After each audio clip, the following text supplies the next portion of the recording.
Hello, everybody. Are we all good today? Welcome to yet another episode of Narcissism Denied. I trust that we are all doing well. Yeah, this is awesome. This is awesome to see you around. And I trust that even as we continue facing narcissism, we will look it straight in the eyes, we will defy it, we will deny it, and we will take our power back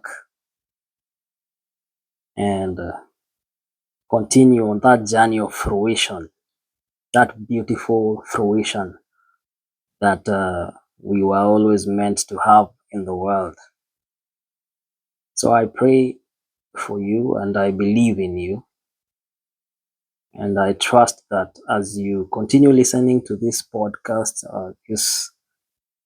should I call it a podcast, just a video, as we continue sharing on social media, that you will be empowered, you will be strengthened to find your space in the world, and that as an empath, you will come to be free. You can be free. Listen to me. You can be free. Freedom does not start with the physical freedom. You can be free in the mind. You start becoming free by releasing those cords in the mind that have held you back or that have imprisoned you to the wiles of the enemy, who is the narcissist in our midst. So today I want us to look at one animal called a snake. Who knows what a snake is? I'm sure we all know what snakes are. Isn't it interesting that no matter where you go in the world, a child is born as a human being and by instinct associates snakes with danger. It just comes by nature. Have you ever noticed that? And it doesn't matter where in the world it is, whether it's the north, whether it's the south, anywhere they see a snake, they instinctually know not to mess around with it.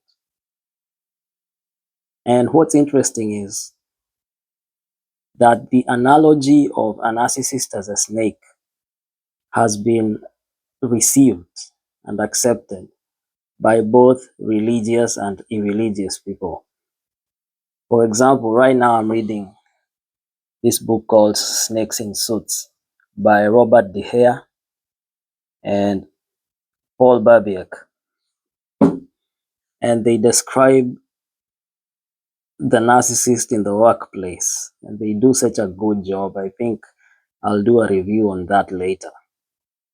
But what's interesting is that they, as worldly people, still refer to this special class of people as narcissists or psychopaths. And in the same way, religious people like John the Baptist, even Jesus himself, referred to narcissists as snakes. And it's interesting to me that has always, since time immemorial, been the way that people describe this class of human being.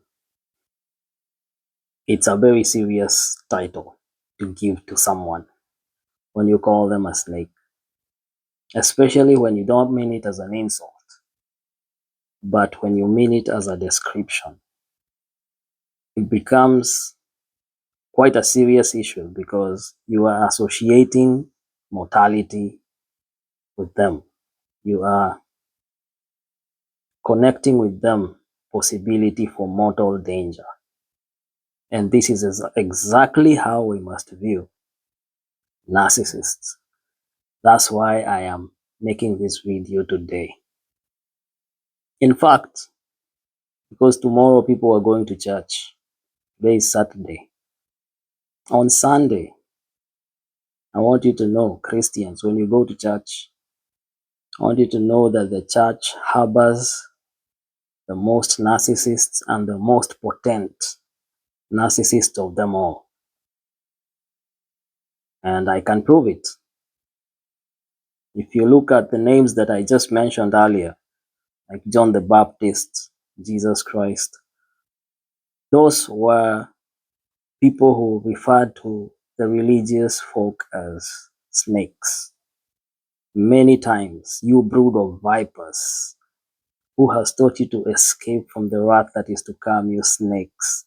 All these quotes from the Bible. And we cannot look at them lightly because the two most prominent people in scripture referred to them as narcissists, as snakes. There's this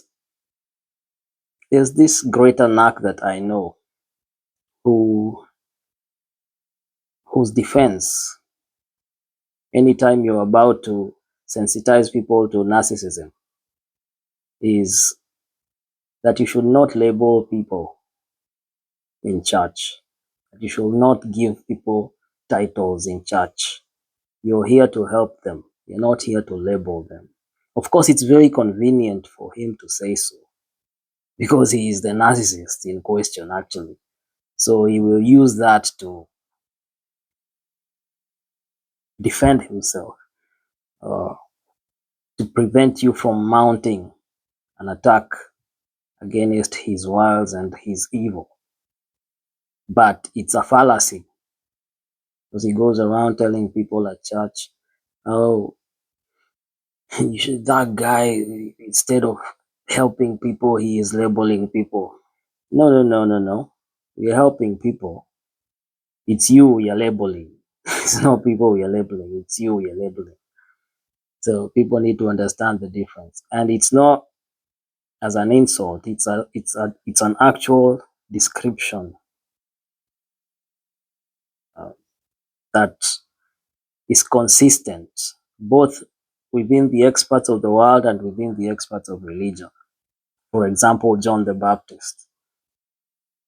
Um, if you think about it, John the Baptist, who was supposed to be the high priest by inheritance, refused to inherit leadership in the church or in the temple.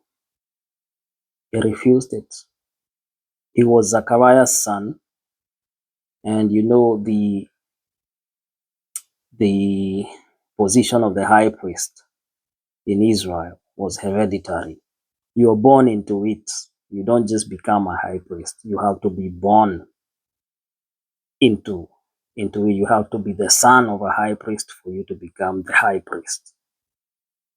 And John the Baptist, as the son of Zacharias, was the one who was supposed to take over after Zacharias had passed on.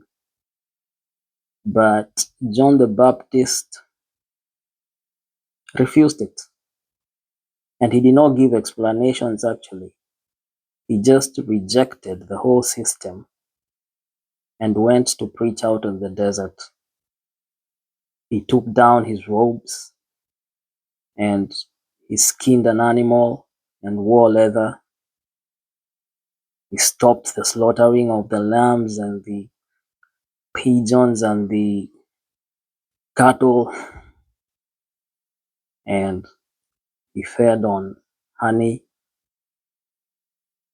and locusts. This was a judgment upon the religious system of the day. That John the Baptist, the rightful high priest, had refused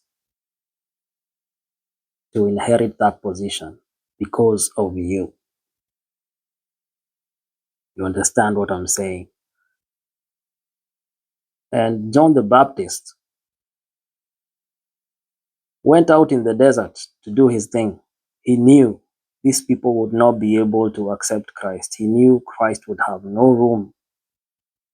And he knew if he had started to explain these things, he would have seemed crazy to these people.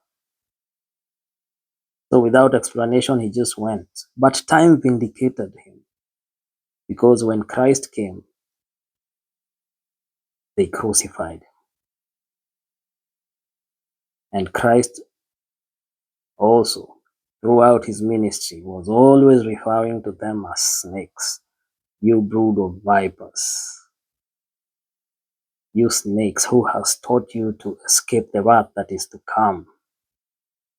You snakes, all over, all over. In the Garden of Eden, it was a snake. After Cain had killed his brother Abel, what did God say to Cain? Sin lies at your door, lies at your door. The animal that was lying down there. And God said to Cain, you must be able to conquer it, otherwise it will conquer you.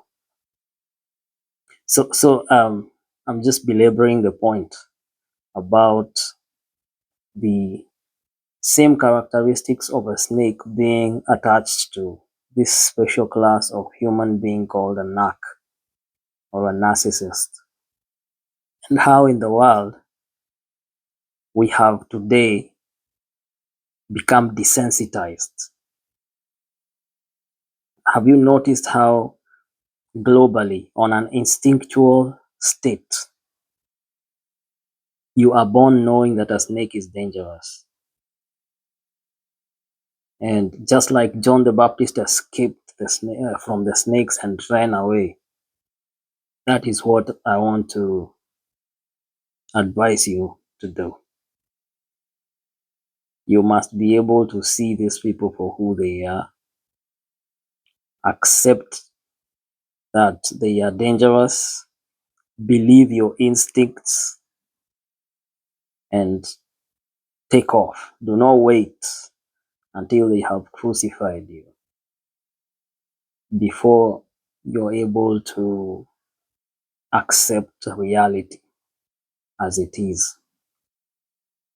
So as people go to church, organized religion today has become a hotbed for narcissism. It empowers them.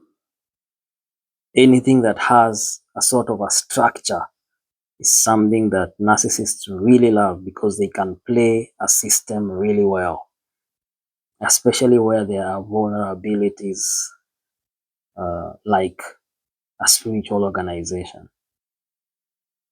I just wanted to put it out there today that yes, Christ and his apostles and his prophets all labeled people. They labeled people. Don't be cheated. Don't be told, oh, this guy, instead of helping people, he is labeling people. No, we are helping people by labeling you.